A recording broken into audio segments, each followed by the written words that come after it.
अलवर जिला मुख्यालय से करीब 85 किलोमीटर दूर पहाड़ी और पथरीली जमीन वाला धीरोड़ा गांव के आसपास में केवल झाड़ियां ही दिखाई देती थीं। प्रदीप चौधरी धीरोड़ा गांव में ग्राम पंचायत की सिवाय चक की खाली पड़ी जमीन पर 2010 में पेड़ लगाकर उनकी सार संभाल करने लगे। प्रदीप द्वारा स्थापित हर्बल पार्क में 250 तरह के पेड़ पौधे मौजूद हैं। प्रदीप चाहते हैं कि देश के आयुर्वेद और वनस्पति शास्त्र के छात्रों के लिए ये शोध के केंद्र के रूप में विकसित किया जाए, जिससे उन्हें विश्व में मौजूद पेड़ और पौधों के बारे में जानकारी मिल सके। तो हमें मनरेगा से सहयोग मिला है और अधिकतर कुछ पर्यावरण प्रेमी हैं जो मुझे पेड़ पौधों से या पाइप से किसी भी तरीके से अलग अलग मदद करके कुछ ने बीज जम भेजे, कुछ बिहार, मध्य प्रदेश, रुद्रपुर, नागपुर, इस तरह कुछ हमारे ग्रुप बना है छोटा छोटा मिलते मिलते लोगों से, वो उसके थ्रू तो वो लोग मुझे कुछ बीज भेज देते हैं, कोई पौधा भेज देता है, कोई चार्जेबल होता है, कोई फ्री सेवा दे देता है। तो उस तरह करके हमने एक ऐसा पॉइंट तैयार किया है छोटा सा, जिसमें लगभग 250 प्लस वैरायटी है। यदि सीजनल लगाएं तो जैसे कोई सीजनल पौधे होते हैं, जैसे आप भृंगराज है, ये आपका अब उगेगा, या गोखरू है, ये बरसात में उगेगा, नारनकी बोल देते हैं, ये सब छोटा धतूरा, ये सब बरसात में उगेंगे।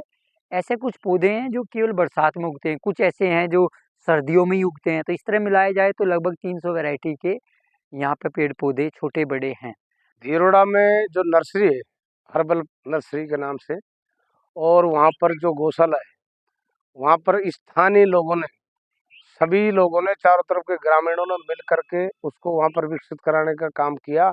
आज उस धीरोड़ा की नर्सरी के अंदर विभिन्न प्रजातियों के दुनिया भर के पेड़ हो जाएंगे। एक एक पेड़ की 4-4 प्रजातियां अलग अलग किस्म की, जैसे सिंदूर का पेड़ उसकी तरह तरह की, बांस का पेड़ उसकी तरह तरह की, सब वैरायटियां हैं।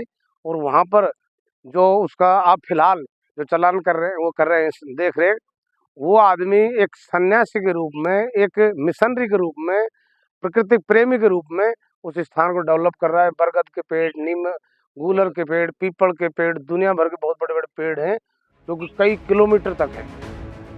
कुछ सालों में प्रदीप ने सैकड़ों पौधे लगाकर उन्हें विकसित कर दिया, तो आसपास के गांव के लोग भी उनके साथ जुड़ने लगे और यह कारवां बढ़ता गया। मात्र 15 साल की अथक मेहनत और प्रयास से यहाँ 5000 से अधिक पौधे लगाए गए हैं, जिससे 4.5 बीघा जमीन में एक हर्बल पार्क भी विकसित किया गया है। इस पार्क और नर्सरी को अब ग्राम पंचायत द्वारा नरेगा से विकसित किया जा रहा है और सरकार से सहयोग मिलने पर इस जगह को देश में पर्यटन और रिसर्च के सेंटर के रूप में विकसित करने का लक्ष्य रखा गया है। 30,000 या 40,000 के करीब पौधे तैयार किए गए हैं और उस नर्सरी में विभिन्न किस्म के पेड़ हैं। उस जगह पे ही ग्राम पंचायत द्वारा एक अमृत सरोवर का निर्माण किया गया है। ग्राम पंचायत द्वारा वहाँ एक जोहड़ का निर्माण भी किया गया है और वहाँ एक हर्बल पार्क का निर्माण भी किया गया है।